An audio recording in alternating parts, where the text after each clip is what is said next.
নতুন বছৰৰ পহিলা মাহতে ভাল খবৰ কিয়নো 2020 চনৰ যি ভয়াবহ কলা দিন আছিল সেই সময়ছোৱাত আছিল কোভিডৰ মহামাৰী আৰু সেই মহামাৰীয়ে চকাৰিছিল সমগ্ৰ বিশ্বৰ লগতে অসম মৃত্যুবৰণ কৰিছিল বহু লোক আৰু তাৰ পিছত এতিয়া কোভিডক প্ৰতিৰোধৰ কাৰণে ভেকচিন ওলাইছে আৰু জানুৱাৰীৰ পহিলা মাহত ওলা এই ভেকচিনৰ প্ৰদানৰ কাম অচিৰে আৰম্ভ হ'ব আৰু তাৰ কাৰণে ইতিমধ্যে কেন্দ্ৰীয় স্বাস্থ্য মন্ত্ৰালয়ৰ অধীনত সকলোবোৰ নীতি নিৰ্দেশ জাৰি কৰা হৈছে কিদৰে প্ৰদান কৰা হ'ব ভেকচিন প্ৰদানৰ সময়ছোৱাত ল'বলগীয়া সাৱধানতা এই সকলোবোৰ দিশ ইতিমধ্যে গাইডলাইন প্ৰদান কৰা হৈছে ৰাজ্য চৰকাৰ তথা সেইসমূহ নিৰ্দিষ্ট কৰ্তৃপক্ষলৈকে সকলোবোৰ সাজু হৈছে পিছে কেতিয়া কোন তাৰিখৰ পৰা আৰম্ভ হ'ব এই ভেকচিনেশ্যন আৰু এই ভেকচিনেশ্যনৰ প্ৰথমতে কোনবোৰ দিশ তথা কোনবোৰ লোকক শ্ৰেণীক প্ৰথমে ভেকচিন প্ৰদান কৰা হ'ব এইসমূহ ইতিমধ্যে চৰ্চা চলিছে কিন্তু ভাল খবৰ এটাই যে কোভিড ভেকচিন ওলাইছে আৰু সেই ভেকচিনৰ অচিৰেই প্ৰদান আৰম্ভ কৰিব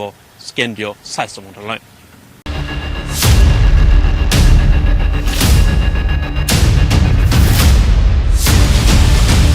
কৰোনা লকডাউন আৰু এতিয়া ভেকচিন দুটা 2020ত সৰ্বাধিক চৰ্চিত বিষয় আৰু আনটোৰ চৰ্চা বাঢ়িছে নতুন বছৰটোত হয় আজিৰ নিউজ 18ৰ সুপাৰ 430ৰ আলোচ্য বিষয় ভেকচিন কৰোনা অতিমাৰীৰ ভেকচিন খবৰ বহুদিনৰ এতিয়া সঁচাকৈয়ে যেন ফলিওৱাৰ দিশত আশা প্ৰশস্ত হ'ল কৰোনামুক্ত ভাৰতৰ পথ শীঘ্ৰে দেশবাসীয়ে লাভ কৰিব কৰোনাৰ ভেকচিন সকলো সাজু দেশবাসী সাজু প্ৰতিষেধক অপেক্ষা মাত্ৰ 5টা দিনৰ প্ৰশ্ন হয় ক'ত কেনেকৈ কোনে কেতিয়া পাব ভেকচিন প্ৰথম পৰ্যায়ত 30 কোটি সন্মুখৰ যোদ্ধালৈ আগবঢ়োৱা হ'ব বিনামূলীয়া ভেকচিন 1 কোটি স্বাস্থ্যকৰ্মী 2 কোটি ফ্ৰণ্টলাইন কৰ্মী 27 কোটি বয়োজ্যেষ্ঠ লোকে লাভ কৰিব কৰোনাৰ ভেকচিন বহু জল্পনা কল্পনাৰ অন্তত কেন্দ্ৰীয় স্বাস্থ্য বিভাগে ধাৰ্য কৰিলে দেশৰ প্ৰথম পালি 13 জানুৱাৰী পূৰ্ণগতিত চলিছে কাম মাজত মাত্ৰ 5টা দিন নিউজ 18ক জনালে কেন্দ্ৰীয় স্বাস্থ্য সচিব ৰাজেশ ভূষণে ভাৰতত কৰোনাৰ ভেকচিন তৈয়াৰ কৰিলে পুনেৰ সেৰাম ইনষ্টিটিউট অফ ইণ্ডিয়া বিশ্বৰ খ্যাতনামা ভেকচিন তৈয়াৰী কাৰখানা CEO আদাৰ পুন্নাৱাল্লাৰ নেতৃত্বত সাজু হৈছে কোভিচিল্ড আনফালে হায়দৰাবাদৰ ভাৰত বায়োটেক ইণ্টাৰনেশ্যনেল লিমিটেডৰ চেয়াৰমেন ডক্টৰ কৃষ্ণা এম এল্লাৰ নেতৃত্বত নিৰ্মিত হ'ল কোভাক্সিন এই কোভিচিল্ড আৰু কোভাক্সিনে দেশত আৰম্ভ কৰিবলৈ সাজু হৈছে কৰোনা বধৰ প্ৰক্ৰিয়া কেন্দ্ৰীয় স্বাস্থ্য বিভাগে চলিত বৰ্ষৰ আগষ্ট মাহৰ ভিতৰত সম্পূৰ্ণ কৰাৰ লক্ষ্য লৈছে ভেকচিন প্ৰদানৰ কাম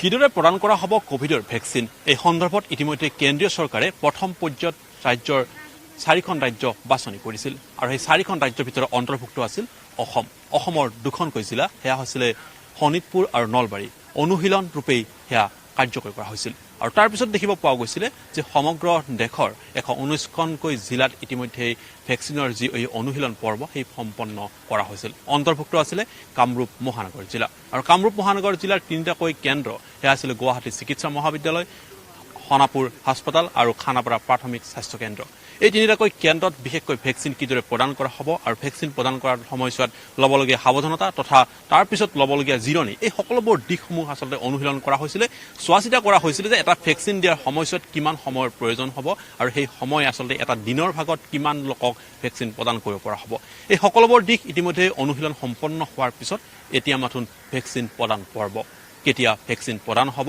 সেয়াও ইতিমধ্যে কেন্দ্ৰীয় চৰকাৰৰ এক সূত্ৰই প্ৰকাশ কৰিছে মাথোন আনুষ্ঠানিকভাৱে ভেকচিন প্ৰদানৰ পৰ্ব কেতিয়া অসমত আৰম্ভ হ'ব আৰু কোনবোৰ শ্ৰেণীক দিয়া হ'ব এইবোৰ দিশো ইতিমধ্যে পৰ্যবেক্ষণত মাথোন এতিয়া এই শুভক্ষণ তথা ভেকচিন প্ৰদানৰ পৰ্বলৈ এতিয়া আনুষ্ঠানিকতা হে বাকী 3 জানুৱাৰী দেশবাসীলৈ আহিছিল আশাৰ খবৰটো ভেকচিন ব্যৱহাৰৰ অনুমতি লাভ কৰিছিল ড্ৰাগ কণ্ট্ৰলাৰ জেনেৰেল অৱ ইণ্ডিয়াৰ খবৰটো দিছিল DCGIৰ অধ্যক্ষ doctor VG সোমানীয়ে Messrs. Serum and Messrs. Bharat Biotech vaccines have to be administered in 2 doses. Covishield ভেকচিনৰ জৰুৰীকালীন ব্যৱহাৰৰ অনুমতিৰ লগতে কোভাক্সিন ভেকচিনৰ সীমিত জৰুৰীকালীন ব্যৱহাৰৰ অনুমতি দিছিল DCGI। Subject Expert Committee of Central Drug Standard Control Organization met on 1st and 2nd January 2021 and made recommendations in respect of proposal for restricted emergency approval of COVID-19 virus vaccine of Serum Institute of India and Messrs. Bharat Biotech as well as Phase 3 clinical trial of Messrs. Cadila Healthcare Limited. The subject expert committee consists of domain knowledge experts from the field of pulmonology, immunology, microbiology, pharmacology, pediatrics, internal medicine, etc. Messrs. Serum Institute of India, Pune has presented a recombinant chimpanzee adenovirus vector Covishield encoding the SARS-CoV-2 spike S glycoprotein with technology transfer from AstraZeneca, Oxford University. The firm submitted safety, immunogenicity and efficacy data generated on 23,745 participants aged more than or equal to 18 years or older from overseas clinical studies. The overall vaccine efficacy was found to be 70.42%.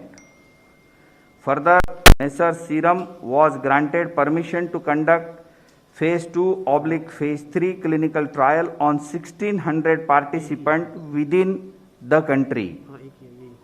The firm also submitted the interim safety and immunogenicity data generated from this trial, and the data was found comparable with the data from overseas clinical studies.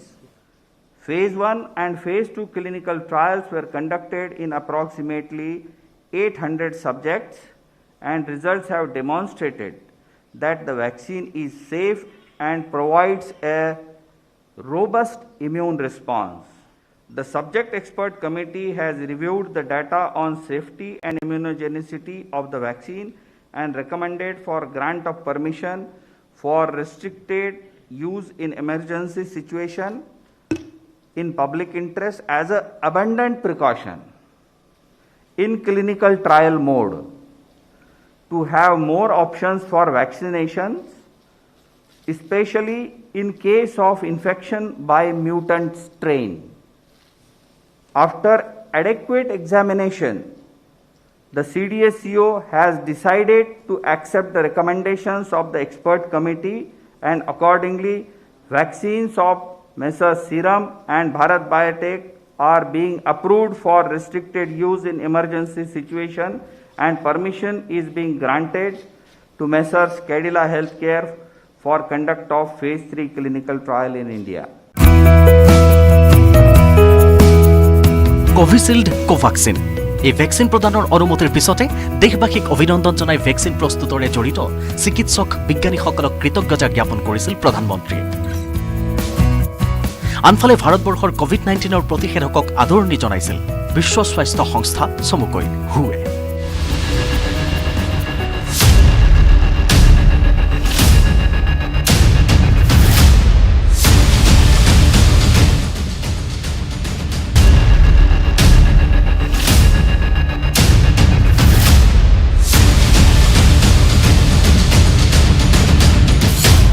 Corona ভেকচিনৰ অনুমোদনৰ পাছতে ব্যাপক উৎকণ্ঠা দেখা গৈছিল ৰাজ্যবাসীৰ মাজতো।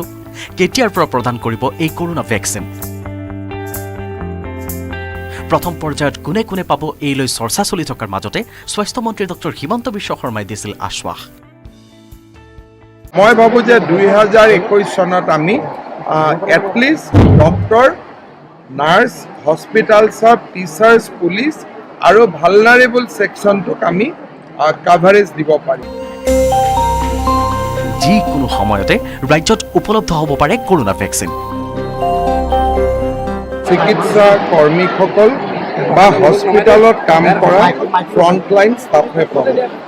পৰৱৰ্তী পৰ্যায়ত পুলিচ, শিক্ষক আদিৰ দৰে যিসকলে সামাজিক কামত বা ৰাজহুৱা কামত মানুহৰ মাজত লগ পাই থাকিব লাগে তেনেসকলে পাব।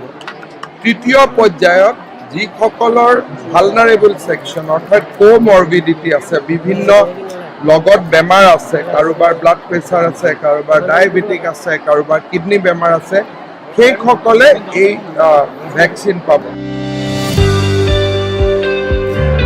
উপলব্ধ হ'ব ঠিকেই, কিন্তু কেনেকৈ প্ৰদান কৰা হ'ব ভেকচিন? লগে লগে ৰাজ্যত আৰম্ভ হ'ল কৰোনা বধৰ আখৰা।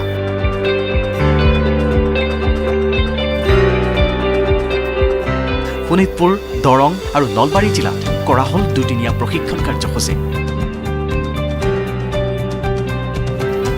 মুঠতে আমি সকলো সাজু। মাৰ যাব কৰোনাৰ ভয় বিভীষিকা। বিশ্বই কেতিয়া আৰম্ভ কৰিছিল? মহামাৰীৰ প্ৰায় এবছৰৰ মূৰত ইংলেণ্ডৰ পৰা প্ৰথম সুখবৰটো আহিছিল। বিশ্বৰ প্ৰথমটো কৰোনা প্ৰতিষেধক ৯৫% ফলপ্ৰসূ বুলি দাবী কৰিছিল ফাইজাৰৰ গৱেষকে। ফাইজাৰ বায়'টেকে উদ্ভাৱন কৰা কৰোনা প্ৰতিষেধক ফলপ্ৰসূ বুলি স্বীকৃতি দিছিল ব্ৰিটেইনৰ medicine and health care regulatory agency, চমুকৈ MHRA। বিক্ৰয় চুক্তিত চহী কৰা নাছিল বাবে ভাৰত বঞ্চিত হৈছিল ফাইজাৰ প্ৰতিষেধক লাভৰ পৰা। আৰু ভাৰতকে ধৰি মাৰ্কিন যুক্তৰাষ্ট্ৰ আৰু জাৰ্মানীৰ গৱেষকসকলে পৃথকে পৃথকে চলোৱা গৱেষণাৰ এতিয়া ফল ধৰিছে। দেশত আৰম্ভ হ'বলৈ লৈছে কোভিশ্বিল্ড আৰু কোভাক্সিনৰ ব্যৱহাৰৰ প্ৰক্ৰিয়া। সকলো আশাবাদী বিশ্ব। সফল হওক গৱেষণা, সকলোৱে হাতে হাত মিলাই কৰোনা নাখিবলৈ কঁকালত পাতিছে টগালে। আমিও অধীৰ আগ্ৰহেৰে চাইছো বাট ১৩ জানুৱাৰীলৈ।